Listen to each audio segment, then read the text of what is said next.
ici, nous avons, je vais créer un projet sur Visual Studio qui est composé de la manière suivante.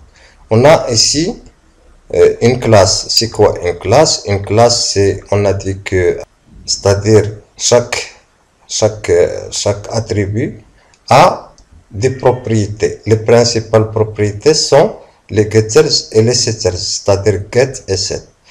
C'est-à-dire, pourquoi ça? C'est-à-dire, on ne va pas directement modifier les attributs, mais moyennant une fonction qui s'appelle get ou set. Get, c'est-à-dire avoir, et set, c'est-à-dire donner une valeur à un attribut. Tout ce que nous savons sur la programmation procédurale, c'est-à-dire dans Visual Basic ou dans Turbo Pascal, dans tout ça, il entre dans ces méthodes-là. Les méthodes de calcul, on peut trouver des expressions conditionnelles, c'est-à-dire les boucles, on peut trouver if et tout, else et tout ça dans ces méthodes-là. Elles sont utilisées dans ces méthodes. Ici, on a une classe normale. Ici, on a une abstract class. Ici, la classe, elle s'appelle les parcelles. Ici, l'abstract class, elle s'appelle tour d'eau. Il contient des champs, c'est-à-dire les attributs, et des méthodes. Ici, c'est une classe, c'est en même temps une abstract class, c'est-à-dire on ne peut pas l'implémenter, on ne peut pas créer des objets à partir de cette classe, mais pour créer des objets de cette classe, on a à créer des objets dans ces classes-là, qui héritent de la classe de l'abstract class. Ici, c'est la classe, par exemple, j'ai choisi un tour d'eau au service et un tour d'eau pas service. Tous ces deux classes héritent de l'abstract class qui est le tour d'eau. Donc ici, on voit qu'il y a seulement des méthodes et qu'il hérite directement des attributs qui sont là. Ici, on voit parcelle, c'est-à-dire parcelle, c'est un attribut, c'est le nom de la classe. Donc cette classe, elle agrégate ou bien elle agrégate plusieurs parcelles. Donc ici, c'est une relation d'agrégation ou bien association, c'est-à-dire un tour d'eau est associé à plusieurs parcelles. Donc l'avantage de ce schéma-là, de la programmation orientée objet, c'est qu'on peut manipuler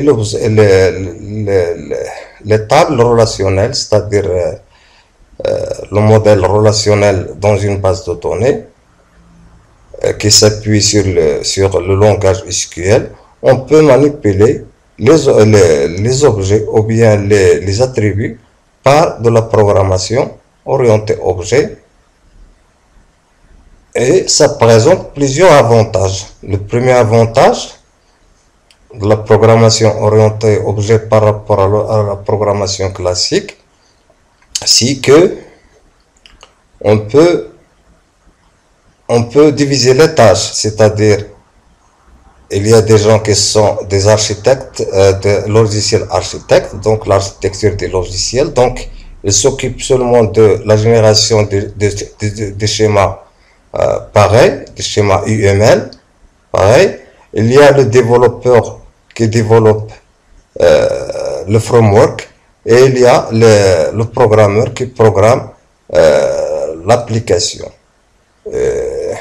Et tout ça pour gagner du temps d'une part. D'autre part, il permet l'extension, c'est-à-dire chaque fois qu'on veut développer de plus en plus l'application, on n'est pas obligé de changer ici dans les classes. On crée d'autres interfaces ou bien d'autres abstract classes et d'autres interfaces, et ces classes-là, elles peuvent hériter d'autres méthodes qui sont issus de l'évolution de l'application, qu'on a remarqué qu'il faut intégrer d'autres méthodes et d'autres tout ça. Donc, il faut signaler seulement à cette classe qu'il implémente une autre interface. Une interface, c'est comme une abstract class, c'est la même chose. Seulement, on ajoute un i ici. On peut mettre ici i todo. Et au lieu de dire que Tourdo, la classe Tourdo hérite de la classe de l'abstract class ou bien de la classe mère Tourdo, on peut dire qu'il implémente iTourdo, qui est l'interface. Et s'il y a une nécessité de développer de plus en plus le logiciel, c'est-à-dire créer une version plus évoluée que la version précédente, donc il suffit déjà d'ajouter l'interface et que cette classe implémente l'interface, et voilà, l'évolution de l'application se fait sans toucher au programme. Donc je passe maintenant à Visual Studio pour créer l'application qu'on vient de voir. Donc, nouveau projet.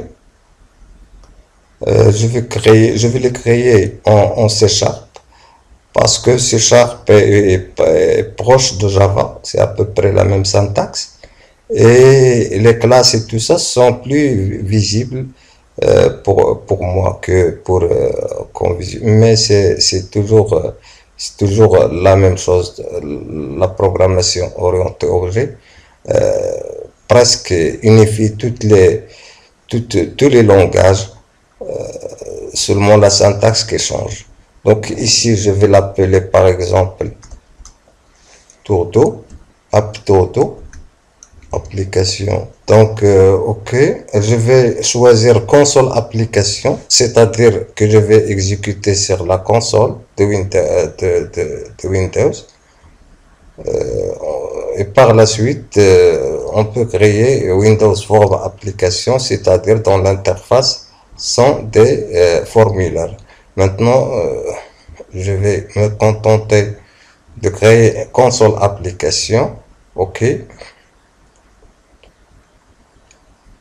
Donc ici, il me donne, je vais l'appeler test.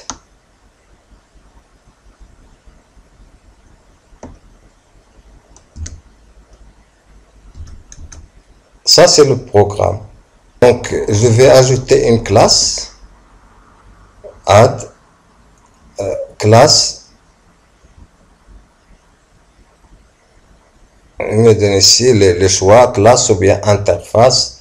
Je vais mettre classe.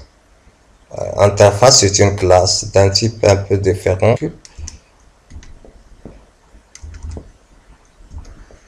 Classe parcelle. OK.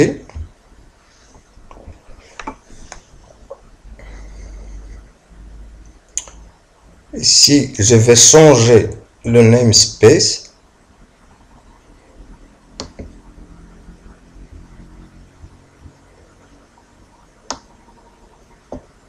Je vais mettre paste.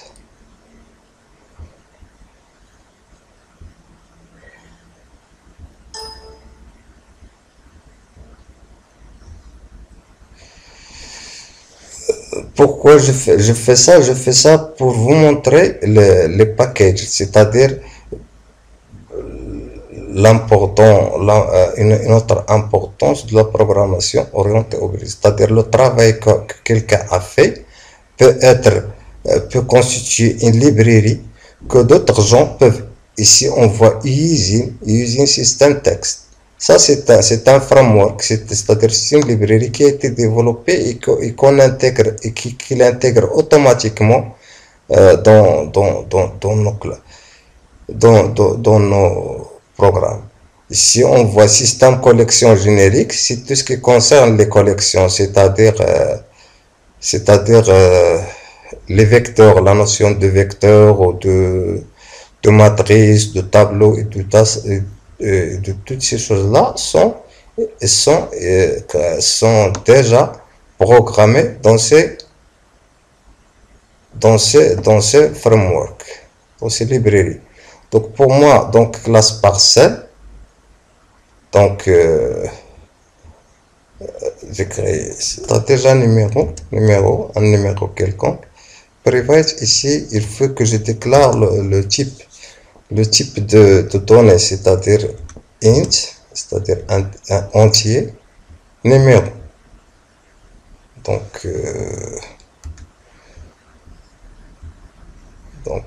voilà, private,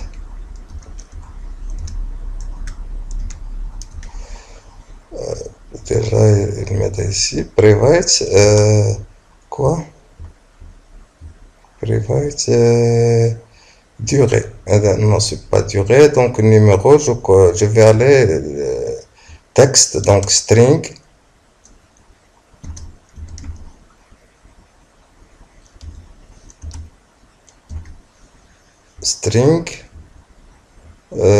titre foncier par exemple, TF, je vais mettre TF de court.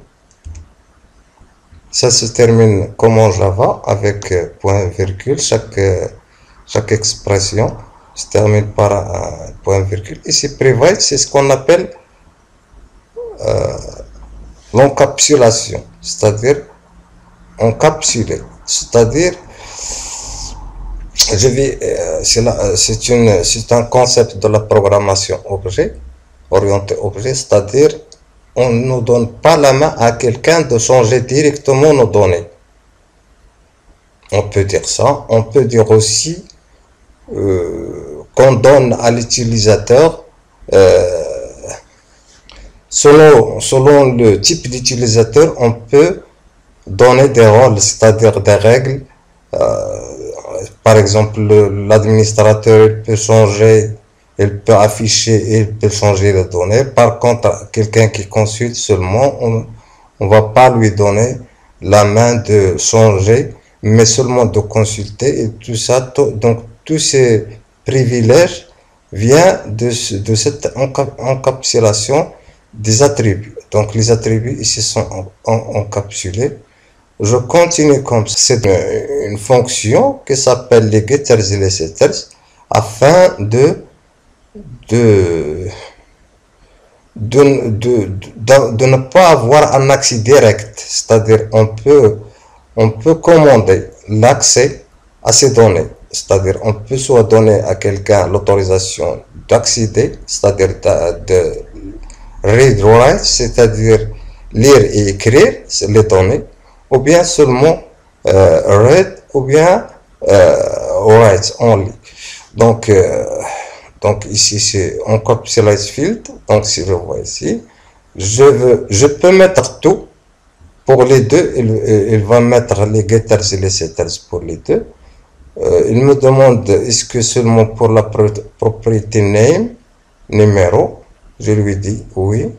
Ok, donc il va me générer les getters et les setters. Afficher le numéro, donc je dois passer par get numéro. Pour changer le numéro, c'est-à-dire donner un numéro à un objet quelconque, je dois entrer par cet numéro égal.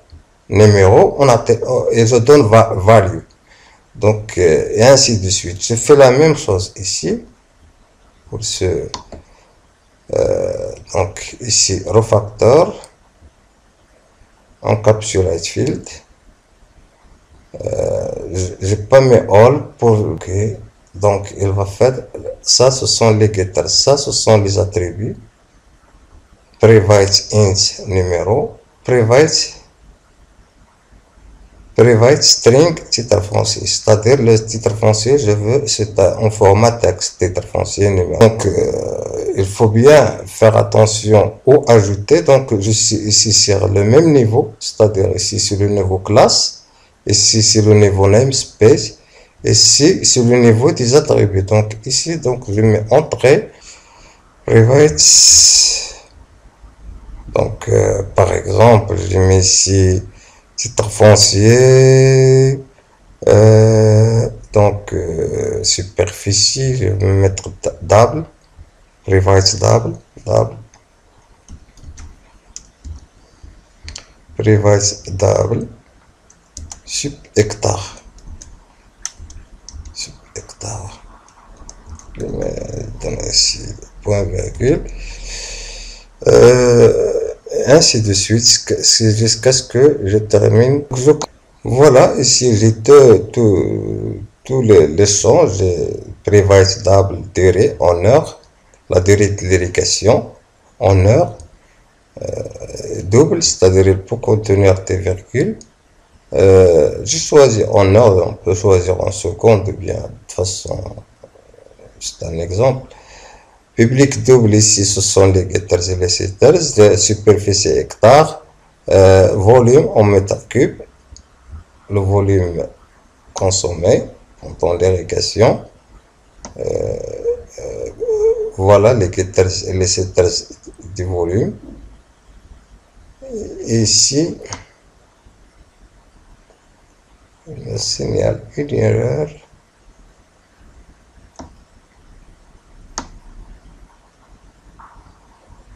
Ici, c'est le constructeur public. On change ici parcelle.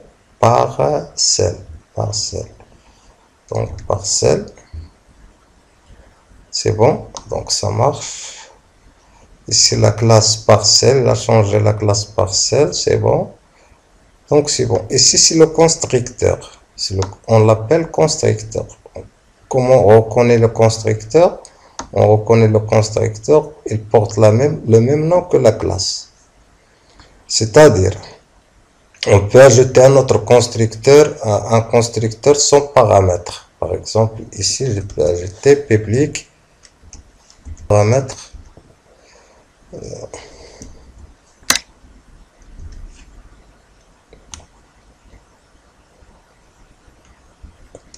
N'oubliez pas les accolades. Ça, c'est un constructeur sans paramètre, un constructeur sans paramètre et un constructeur avec paramètre.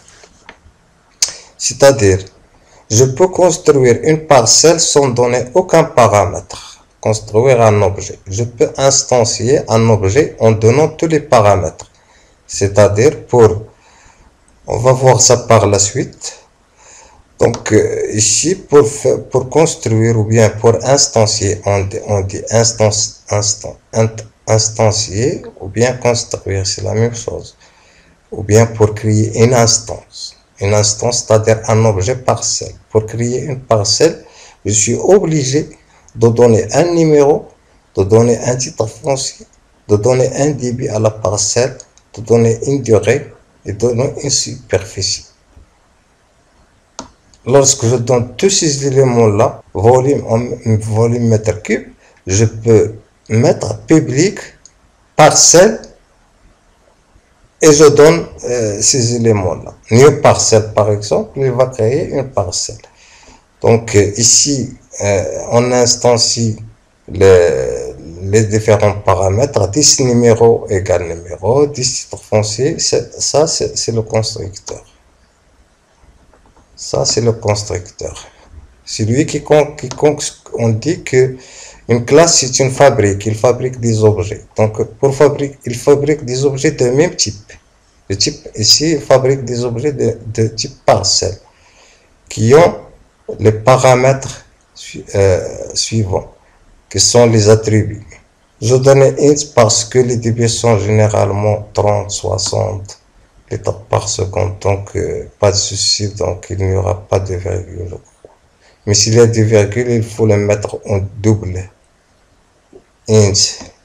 Si je change ici, je mets double, il faut que je change là. Donc ici c'est le constructeur, ici c'est une fonction qui s'appelle toString.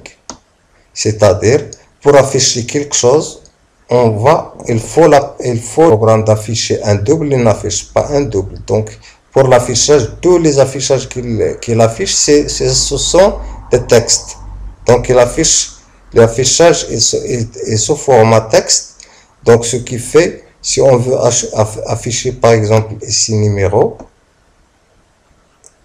il faut le convertir en toString, c'est-à-dire en texte. Ici, override, c'est-à-dire redéfinir. Je redéfinis la fonction qui est dans la classe objet. C'est-à-dire la première classe objet, dans toutes les classes de la programmation orientée objet hérite, c'est-à-dire quelques fonctions primordiales nécessaires à toutes les classes sont implémentées dans cette classe initiale. Donc ici, quand j'appelle cette fonction toString, il va me retourner ça. Il va me retourner parcelle, le numéro de la parcelle. Ici, c'est une expression texte. Il est entre guillemets. Il va lui affecter le numéro de la parcelle. La même chose. Ici, tout ça, c'est un texte. Il va l'afficher et il va lui affecter le titre foncier, c'est-à-dire la valeur. C'est-à-dire ici, sur le texte, c'est la valeur. Texte, valeur, texte, valeur. Jusqu'à ce que, lorsque j'appelle cette fonction, il va m'afficher ça. Classe que je vais appeler Todo. Service. Ce qui différencie ici de là, c'est que dans le service, la hauteur manométrique, c'est-à-dire par pampa, c'est-à-dire la hauteur manométrique, il est supérieur à 0, bien sûr.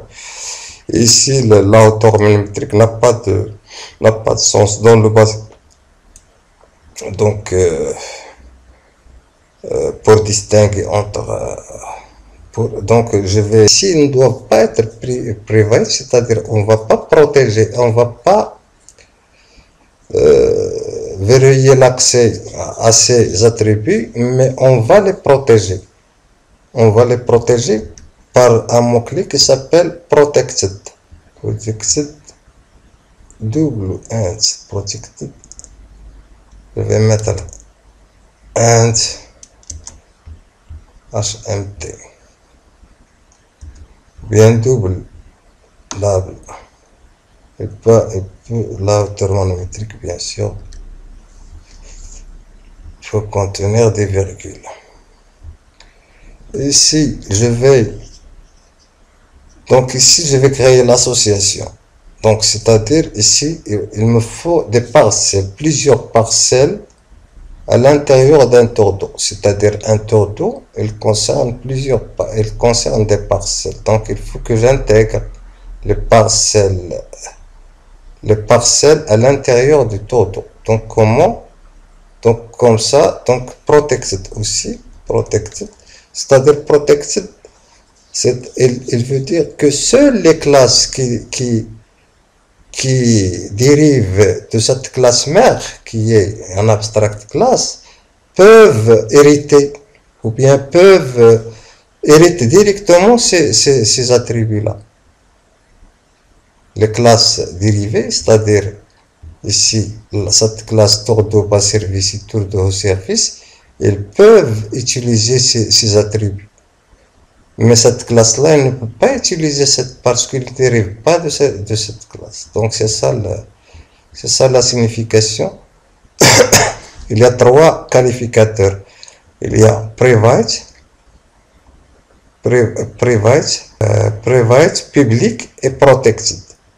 Public, c'est-à-dire ils sont visibles, c'est-à-dire c'est le scope, la portée, c'est-à-dire lorsqu'on met public, c'est-à-dire cette fonction, une fonction qui est publique ou bien un attribut qui est public, elle est visible dans le package.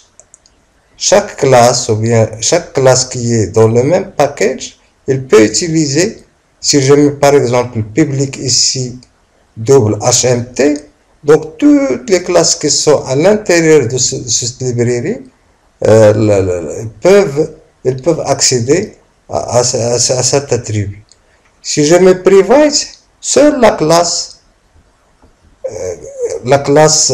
par exemple tourteau, peut, ici par exemple dans la classe parcelle, ici dans les attributs, seul dans cette classe-là, la classe parcelle, cet attribut numéro est disponible, c'est-à-dire on peut lui accéder. Mais Pour contourner ce problème, parce que dans le package, une autre fonction aura besoin pour calculer soit le volume, soit quelque chose, soit le volume, soit la durée, soit il peut avoir besoin du débit de la durée pour calculer le volume ou bien quelque chose comme ça. Donc, il doit avoir les données concernant le débit et la durée. Donc, comment il va entrer une autre classe? Une autre classe, il doit entrer par get parce qu'il est public. Public, s'il a besoin de cette donnée pour faire un calcul, il va accéder à cette valeur par le moyen get. S'il veut changer, il doit accéder par set, c'est-à-dire changer la valeur ou bien donner une valeur à cette. Ici, protected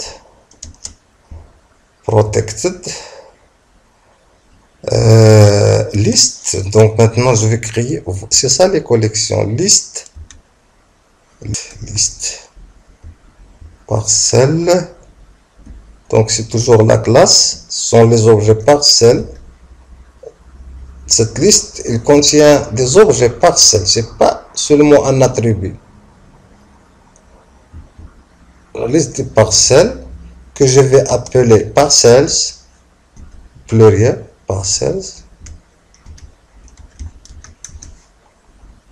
et que je vais initialiser, c'est-à-dire à une liste vide, new, liste parcelle,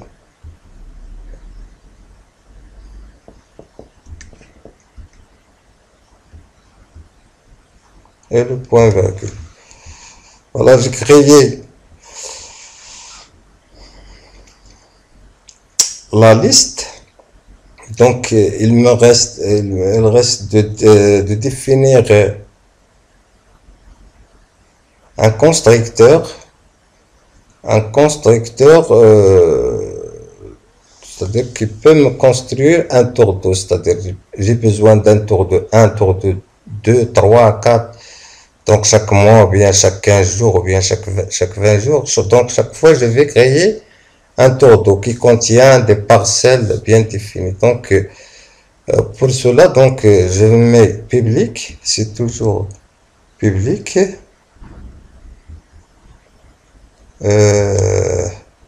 Il porte le même nom que la classe, donc je vais copier et coller ici.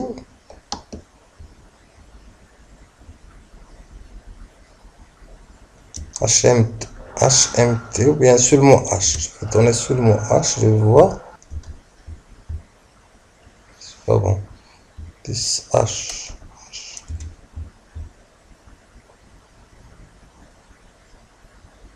HMT égale H. Donc c'est bon. This HMT égale H. Donc lui il comprend que HMT.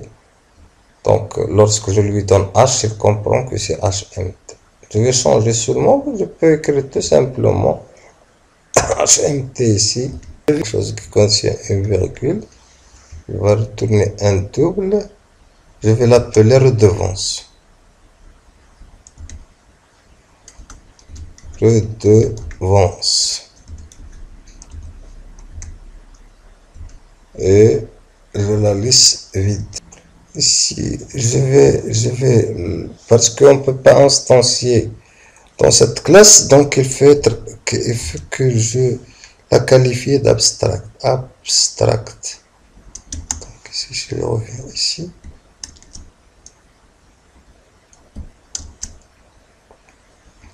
Abstract double redevance. Ici, il faut mettre le point virgule.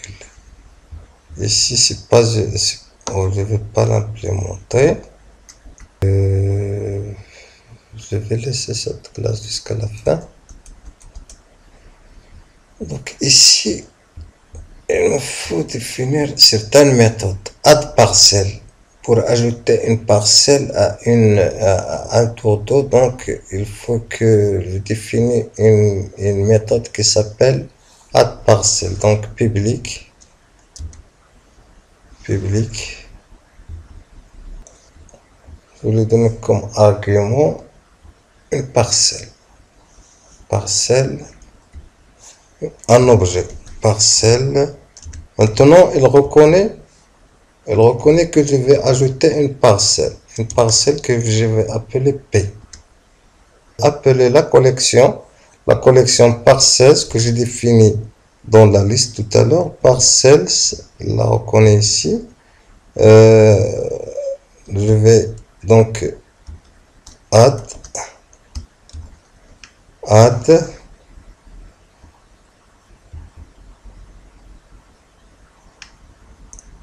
parcelle, add P, donc add P. Donc il reconnaît déjà, donc add P, je ferme la colotte et je mets public, void,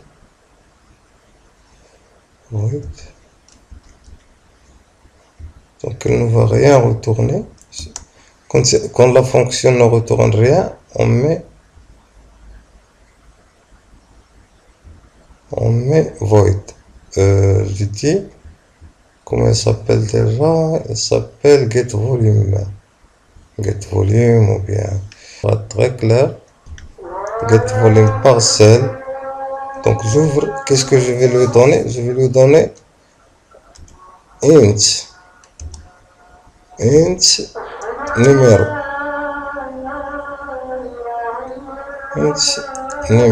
je vais lui donner un numéro, c'est-à-dire je veux, ça dépend, je peux par exemple donner un titre foncier, donner le nom d'un propriétaire, tout ça. Moi j'ai choisi, pour cet exemple, j'ai choisi de donner le numéro. Donc il faut toujours ouvrir les accolades. Donc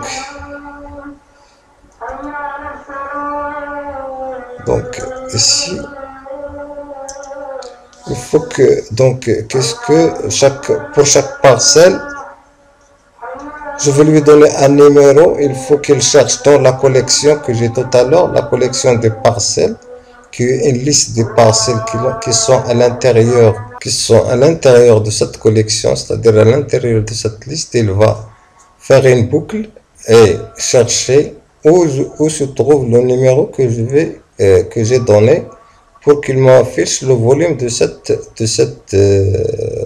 parcelle. Donc ici je peux mettre for each ou bien for, c'est la même chose, c'est une boucle. Donc, il suffit ici de taper 2 fois sur tab et il compte, donc donc voilà. Donc for each, pour chaque valeur, c'est quoi la valeur que je veux? Chaque parcelle, chaque objet, chaque parcelle, voilà. Parcelle que je vais appeler P, abréviation, dans la collection parcelles. La collection parcelles. Donc voilà, c'est fait. Donc if, c'est une condition, donc je lui dis if, j'ouvre la parenthèse, c'est-à-dire P, c'est-à-dire la parcelle, elle va appeler numéro, c'est-à-dire si le numéro de la parcelle égale le numéro que je lui donnais,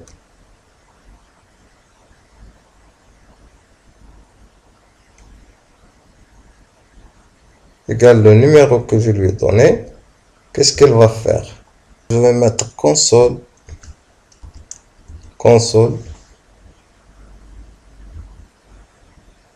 point writeLine,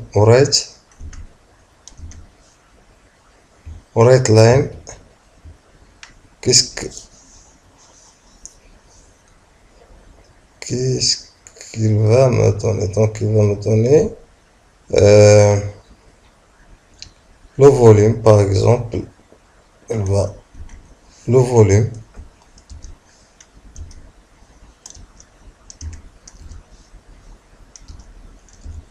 Voilà, il est là. Le volume en mètres cubes, je l'ai déjà calculé ici. Je ne l'ai pas intégré dans les paramètres, c'est-à-dire, je peux mettre ici volume, c'est-à-dire, mais c'est un champ calculé, donc c'est un champ calculé, donc je l'ai calculé ici. Mais il n'est pas intégré, c'est-à-dire, on peut construire une parcelle sans donner le volume. Le volume, il va le calculer. Je lui donne seulement le numéro, le titre foncier, le débit, la durée et la superficie. Il va lui compléter et donc ici c'est volume. Donc si je viens ici, c'est pas ça. Si je viens ici sur tour d'eau, je lui dis le volume de la parcelle 2, de la parcelle numéro, par exemple, va l'afficher, puis je vais mettre par exemple un autre plus, je vais ouvrir un texte, le volume de la parcelle numéro, mettre le numéro 1, numéro 2, c'est lui qui va s'occuper de m'afficher le numéro, c'est-à-dire le numéro que je vais lui donner comme paramètre. Et par exemple, je ferme, égal,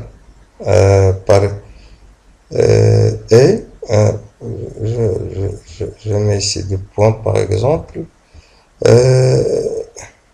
plus, donc c'est-à-dire il va égal P, la parcelle, point, il me donne le choix, numéro, il n'est pas volume, voilà mon volume en mètres cubes, donc parenthèse, point virgule, point virgule, voilà c'est fait, donc c'est bon. Sinon, s'il ne trouve pas que le numéro que je lui ai donné, que le numéro que je lui donne ne correspond à aucun numéro dans cette collection, c'est-à-dire dans cette liste, qu'est-ce qu'il va faire? Il va générer une exception, c'est-à-dire true. Ce sont des syntaxes, donc si je mets par exemple ici n'existe pas, je ne sais pas comment il va prendre cette manière. De la même manière, je définis les autres fonctions que j'ai ici, donc pour gagner un peu de temps.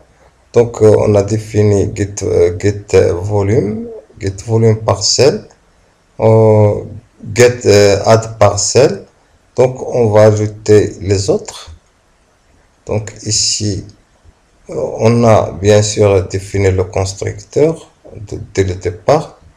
Donc il nous reste quelques fonctions, ils sont ici. Get volume parcelle, c'est ça qu'on vient de voir. Maintenant une autre fonction, toujours il commence par les accolades, il finit par les accolades. L'autre fonction c'est afficher parcelle, il ne fait rien que afficher, donc for each paper. Donc pour chaque parcelle P dans la collection, la liste parcelles qui sont dans le tour d'eau. Console ou writeline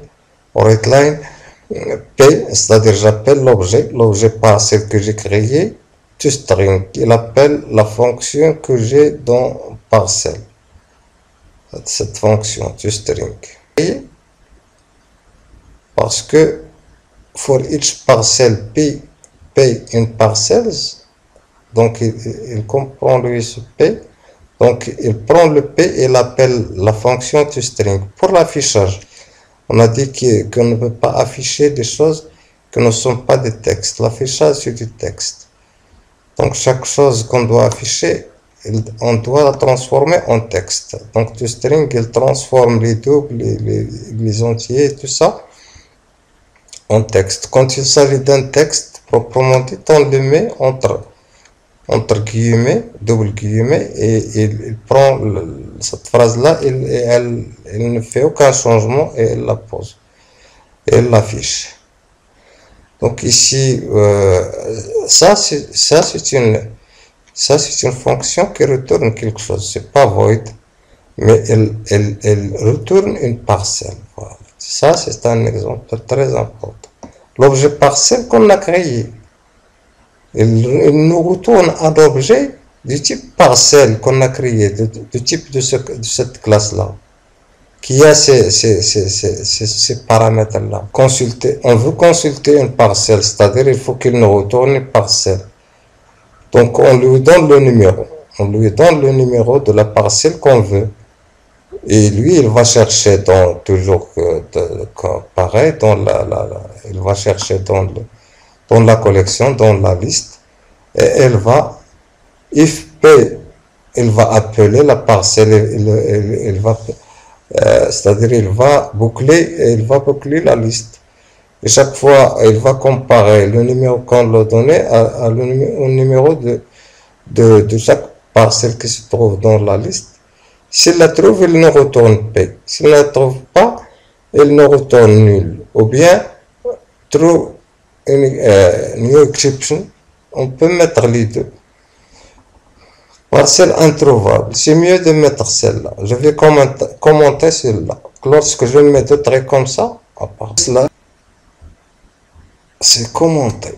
Un commentaire, c'est-à-dire, c'est un commentaire, il ne le prend pas en considération. Il l'affiche tel que. Donc il va nous montrer une exception parcelle introuvable. Si je veux afficher toutes les parcelles, je peux mettre ici get ou bien afficher toutes les parcelles. Donc il va nous tourner la liste entière. C'est mieux de mettre afficher toutes les parcelles, c'est pas grave. Donc ici c'est l'abstract, c'est la méthode abstract. L'abstract méthode, si une classe contient une méthode qui est abstracte, la classe elle-même devient abstract class. Donc c'est fait pour la classe, pour cette classe abstract class tourdo. Donc il me reste de créer les classes dérivées, c'est-à-dire tourdo haut service et tourdo bas service. Donc add new class que je vais appeler tourdo bas service add. Donc ici c'est notre. Je vais voir qu'est-ce qu'il a comme. Donc il ne contient il contient tourdo bas service, c'est-à-dire c'est le constructeur, une méthode toString, c'est-à-dire override, redéfinir, et redéfinir aussi la méthode redevance. Donc je vais créer le constructeur, donc public de pas service, j'ouvre les parenthèses. Qu'est-ce que je vais lui donner int, ce qu'il y a dans la classe tourdo, c'est-à-dire il va ce paramètre là hmt, donc il va distinguer le haut service et le bas service. Hmt double ou bien int double, on n'est pas, donc puisque c'est double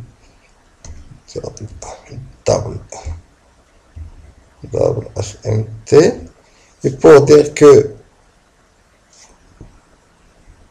il faut dire déjà que c'est que la classe tourdo bas service il implémente, c'est-à-dire il extend il extend la classe mère qui est la classe Tordo. Donc on va dire ici extend.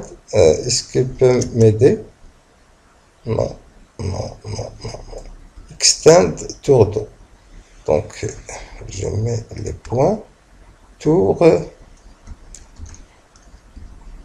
Tordo. Voilà. C'est-à-dire, on dit que en Java, on dit extend. Tordo extends. Tordo bas service extends comme ça, mais dans le C Sharp, on dit Tordo de point égale extends. Ici, pour dire que le constructeur de la classe fille hérite de la classe mère, donc on met deux points et on met base par ça et public override, donc override, donc je mets override. Si je mets comme ça, donc override redevance. Voilà, il me complète la structure. Je réécris la fonction redevance, override table redevance. Il va me retourner un double, c'est-à-dire la redevance de délégation. Donc ici, je parcours la collection, la liste. Pour chaque, si je veux calculer la redevance d'une parcelle, je lui donne une parcelle qui tout seul. Il m'a fiché les données sur la parcelle. Console ou writeline, la redevance de la parcelle par service numéro. Les numéros, c'est toujours formatage de l'écriture. Et elle va numéro, c'est-à-dire il m'écrit la parcelle numéro un numéro tel, et la redevance est par exemple 0,5 dirham pour chaque mètre cube. J'ai pas inclus la hauteur ici parce que j'ai pas trouvé une formule qui calcule le volume en fonction de la hauteur manométrique, c'est-à-dire ici la hauteur manométrique égale 0, par exemple dans le bas service. Si je mets ici 0, ça va me donner un 0. Je sais pas, il faut prendre un coefficient en fonction du coût, en fonction de la HMT.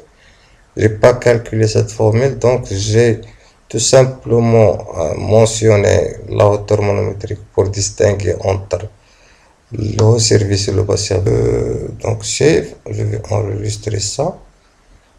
Je vais copier ça. Parce que pour le service, ça doit être la même chose. Je vais changer seulement le coût, c'est-à-dire le coût du mètre cube. Donc, je vais mettre copie. Je vais créer une autre classe fille, add classe que je vais appeler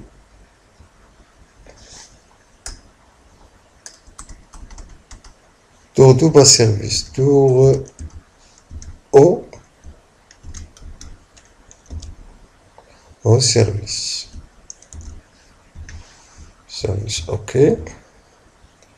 Si toujours il hérite de la classe Tordo, voilà. Ici, je vais entrer ici, je vais copier, paste. Donc ici, je vais changer ici. Déjà, il souligne, il sait bien que le constructeur, il faut qu'il prenne le nom de... Donc ici, je vais mettre au service. Donc c'est bon, c'est bon. Si j'ai rien à changer, seulement ici, je vais mettre par exemple 0,9. Le prix du mètre cube au service, je vais mettre 0,9.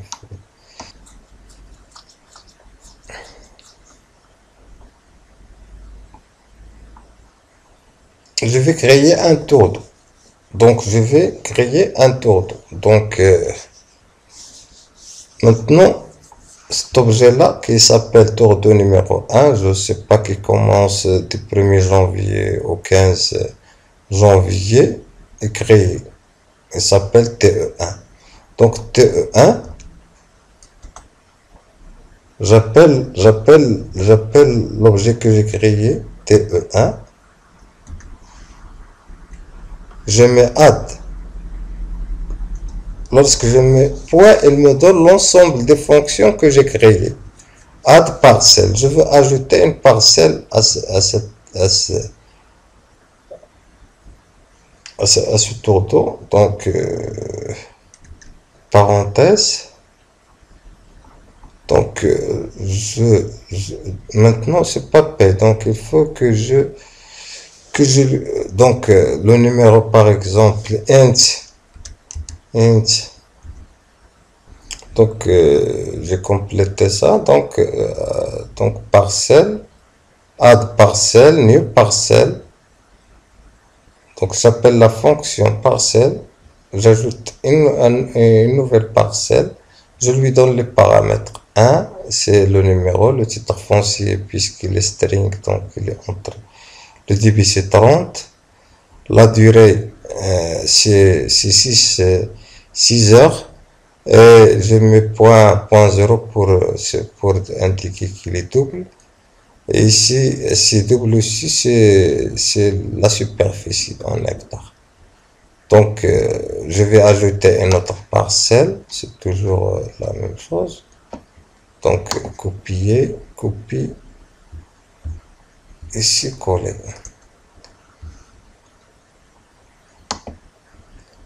Paste. Je vais encore ajouter un troisième paste. Je vais donc console, donc pour que la console ne disparaît pas vite, donc je vais mettre console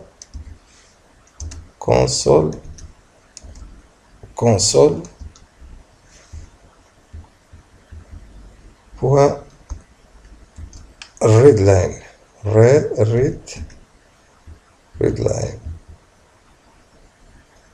et c'est une fonction, bien sûr. Quand c'est une fonction, toujours il faut mettre les parenthèses. Donc, si je veux mettre, par exemple, afficher les parcelles, je peux mettre, par exemple, pour anticiper un peu, TE1, par exemple, je mets point, il m'affiche toutes les méthodes que j'ai. Add parcelle, affiche parcelle. Donc, get parcelle, get volume. Donc, donc add parcelle, je l'ai appelé déjà ici. Donc, c'est pas la peine de l'appeler une deuxième fois. Donc, afficher parcelle, par exemple. Get parcelles. Je peux appeler cette fonction. Ça, ces parcelles-là. Je vais mettre ici 2. Je vais mettre ici 3. La parcelle numéro 3. Titre foncier 1. Titre foncier 2. Titre foncier 3. Les débits, je crois. Ici, la superficie, c'est 4 hectares, par exemple. Ici, c'est 6 hectares. 3 par exemple hectares. Ici, c'est la durée d'irrigation, c'est par exemple 10. Ici, c'est 12. Le débit, je le laisse le même. Donc, si j'exécute par exemple ça, enregistrer, je vais voir est-ce que ça va marcher.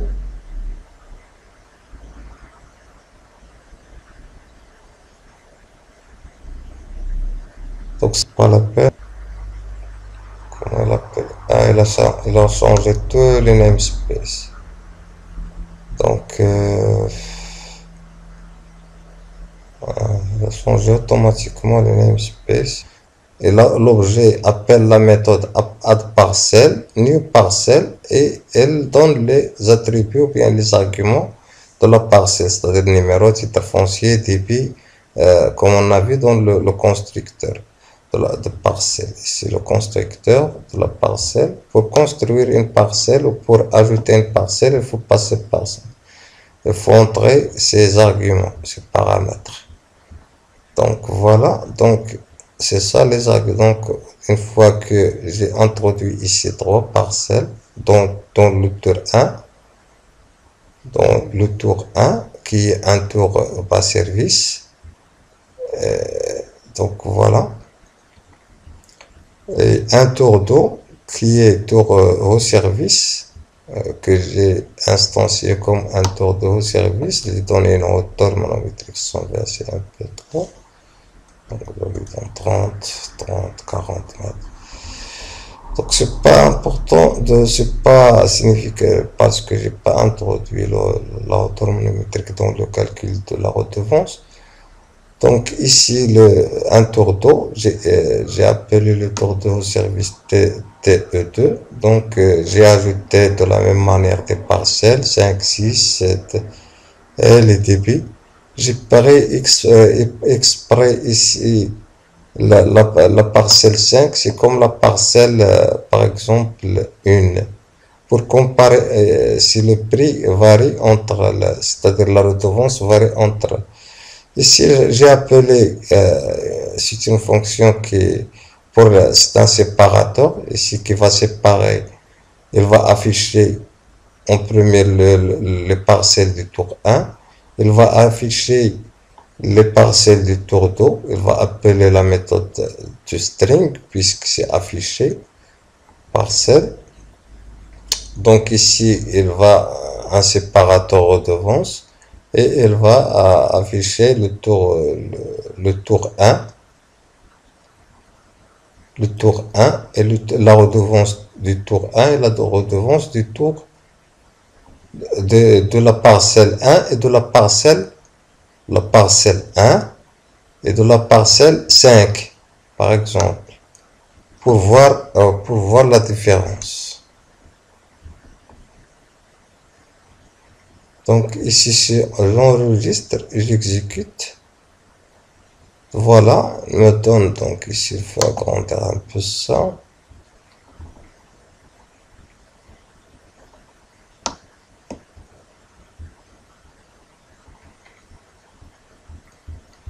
Donc voilà. Donc ici, je vois qu'il me... Le tour de bas service, la parcelle numéro 1, titre foncier TF1, débit 30 litres seconde, durée d'irrigation 6 heures, volume consommé, c'est ça. La parcelle 2, la parcelle 3, c'est la même chose. Le tour au service, la parcelle 5, la parcelle 6, la même chose, le titre foncier, la durée d'irrigation, le volume consommé et tout ça. Et la redevance de la parcelle bas service, ici c'est un numéro, ce sont les mêmes classes, c'est à peu près, il faut changer seulement au service ici. J'ai changé là, mais j'ai pas changé ici. Donc si j'enregistre et j'exécute, nous voyons un nouveau concept de la programmation orientée objet qui s'appelle le polymorphisme. Voilà. On a une seule fonction redevance, mais elle a appelé même si le porte, c'est la même fonction de point de vue écriture, c'est-à-dire redevance au service ou bien pas service. Lorsque je l'appelle pour une classe bas service, pour un calcul dans la classe bas service, il utilise la formule bas service. Et lorsque je l'appelle pour calculer quelque chose qui concerne le haut service, il appelle la fonction de haut service. C'est-à-dire, ici la différence entre les deux, c'est la formule. Donc, ici, c'est la différence entre les deux classes, c'est la formule. Donc, si je vois ici bas service, donc la formule ici, j'ai mis 0,9. et dans le VM09, et il porte le même nom, c'est-à-dire redevance, je le donne un numéro. Et si je vois dans le bas service, c'est la même chose, j'ai mis ici 05, et c'est la même fonction. Mais il ne se trompe, mais dans le programme, donc le programme appelle la même fonction, mais avec la formule spécifique pour chaque classe. C'est-à-dire, c'est ça ce qu'on appelle le concept, la notion de polymorphisme. Ici, si je veux générer le diagramme de classe de l'application que je viens de créer, je mets add new item. Et je choisis ici classe diagramme, voilà. Si je choisis celui-là, ok, je lui donne un nom, classe diagramme, je vais l'appeler Todo, TE, pour être un peu bref, donc add. Donc il va, donc je glisse les classes que j'ai. Par exemple, je prends cette classe-là et je la glisse là. Je prends la classe Tourdo, je la mets ici. Je prends la classe de Tourdo bas service, je la mets ici. Il va comprendre qu'il hérite de la classe l'autre, donc c'est lui qui va compléter. Donc ici, si je mets la classe au service ici, donc toutes ces deux classes héritent de la classe Toto. Donc il a ajouté lui-même les. Donc si je veux ici les détails, donc c'est clair. Donc je peux manipuler ça. Donc comme ça. Donc ici, c'est la classe mère, c'est-à-dire c'est l'abstract class. La classe mère n'est pas forcément une abstract class, mais ça peut être une abstract class ou bien l'association, c'est-à-dire plusieurs parcelles sont associées à un tour d'eau. Donc si je viens ici, donc il va comprendre que il est unidirectionnel, c'est-à-dire il comprend qu'ici on va d'ici à là, c'est-à-dire c'est une collection de parcelles, mais je peux ici créer une collection de tours d'eau, c'est-à-dire il faut déclarer ici un attribut de type liste qui contient plusieurs tours d'eau pour un peu, pour si on veut savoir les tours que la parcelle a subi durant une année ou bien.